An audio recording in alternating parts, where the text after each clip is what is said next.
नमस्कार दोस्तों, एक बार फिर आप सभी का स्वागत है मनोज फिल्मी पॉडकास्ट में। बॉलीवुड के महानायक अमिताभ बच्चन 83 वर्ष के हो गए हैं। दिग्गज फिल्म निर्माता निर्देशक राकेश ओम प्रकाश मेहरा ने एक इंटरव्यू में अपनी उनसे पहली मुलाकात का किस्सा शेयर किया।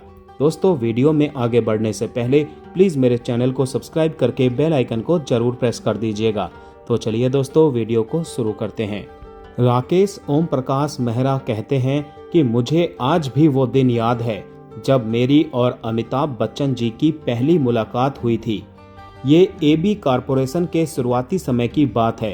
एक एडवर्टाइजिंग एजेंसी मेरे पास आई और बताया कि एक एड बनाना है जिसमें एक बहुत बड़ी हस्ती होगी। कुछ दिनों की जद्दोजहद के बाद उन्होंने बताया कि वो हस्ती और कोई नहीं बल्कि स्वयं अमिताभ बच्चन जी हैं। उस समय की सबसे खास बात यह थी कि अमिताभ जी ने तब तक कोई भी एड फिल्म नहीं की थी, खासकर टीवी पर तो वो बिल्कुल नहीं आए थे। अगले दिन मैं उनसे मिलने गया। उनकी वेशभूषा मुझे आज भी याद है। Blue jeans, blue denim T shirt और एक बेसबॉल कैप। हम एबी कॉरपोरेशन के दफ्तर में मिले। उन्होंने सहजता से हाथ मिलाया और कहा, hello, I am Amitabh Bachchan. मैंने जवाब दिया, I am Rakesh Nehra sir. बस यहीं से हमारी 5 एड फिल्मों की एक सीरीज की स्क्रिप्ट पर चर्चा हुई। चर्चा के दौरान मैंने उनसे एक दिलचस्प बात कही। मैंने कहा, सर, आज तक हमने आपको 60 फीट के पर्दे पर देखा है, जहां आप हमें हिप्नोटाइज करके रखते हैं, लेकिन जब आप टीवी पर आ जाएंगे तो 6 इंच के हो जाएंगे और मेरे हाथ में रिमोट होगा। मैं इसके बाद किसी और चैनल पर रहूंगा। वो हंस पड़े और हंसकर बोले, राकेश, ये आने वाले दिनों की सच्चाई है। ये उनकी अद्भुत दूरदर्शिता थी कि उन्होंने उस समय में भी टीवी की शक्ति को पहचान लिया था। अमिताभ जी ने इस पहली एड फिल्म के लिए सहमति इसीलिए दी क्योंकि उस समय फिल्म मेकिंग में कोई कॉरपोरेट नहीं था और एबी कॉर्प की शुरुआत उन्हीं ने की थी। मैंने उन्हें बताया कि उनके फैंस को लग सकता है कि इतनी बड़ी शख्सियत ऐड क्यों कर रही है। इसीलिए स्क्रिप्ट में ही अमिताभ जी ने इस सवाल का जवाब दिया। वो खुद स्क्रीन पर आते हैं और कहते हैं कि शायद आप मुझे टीवी पर देखकर हैरान होंगे।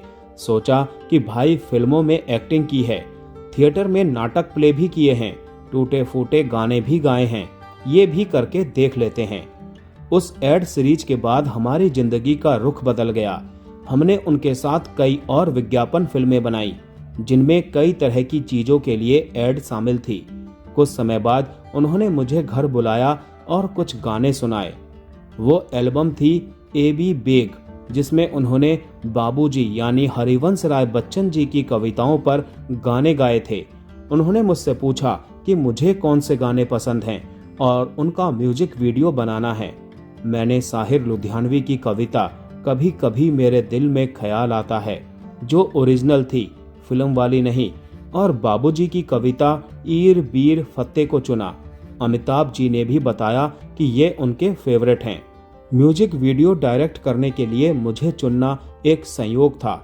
उस समय मैं लंदन में एडिटिंग कर रहा था और अमिताभ जी भी वहीं थे। स्टूडियो में काम करते हुए उन्होंने अचानक कहा, तुम ही क्यों नहीं डायरेक्ट कर लेते। मैंने मना किया कि मैं तो एड डायरेक्टर हूं और माइकल जैक्सन के डायरेक्टर जैसे बड़े बड़े लोग वीडियो बनाने को तैयार हैं।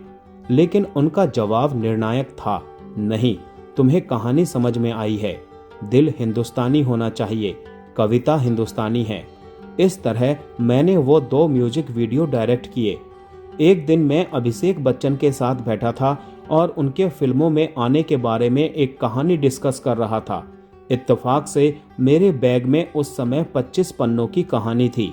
अमिताभ जी कमरे में आए और मैंने उनसे कहा, अमित जी, ये पढ़ लीजिए जरा, फ्लाइट एंटरटेनमेंट। वो रात की फ्लाइट से दिल्ली जा रहे थे।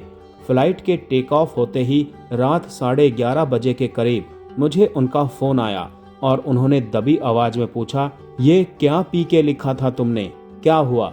अगली ही रात को उनका फिर फोन आया और उन्होंने कहा, लेट्स डू इट। उनके ये 3 शब्द, चलो करते हैं, आज भी मुझे याद हैं। इस तरह मेरी पहली फीचर फिल्म अक्स अमिताभ बच्चन जी के साथ शुरू हुई। ये 1998-99 की बात है। मैं बहुत नर्वस था क्योंकि मैंने पहले कभी कोई फीचर फिल्म नहीं बनाई थी। फिल्म में मनोज वाजपेयी और रवीना टंडन भी थे। फिल्म बॉक्स ऑफिस पर उतनी नहीं चली, पर क्रिटिकली इसने बड़ी धूम मचा दी।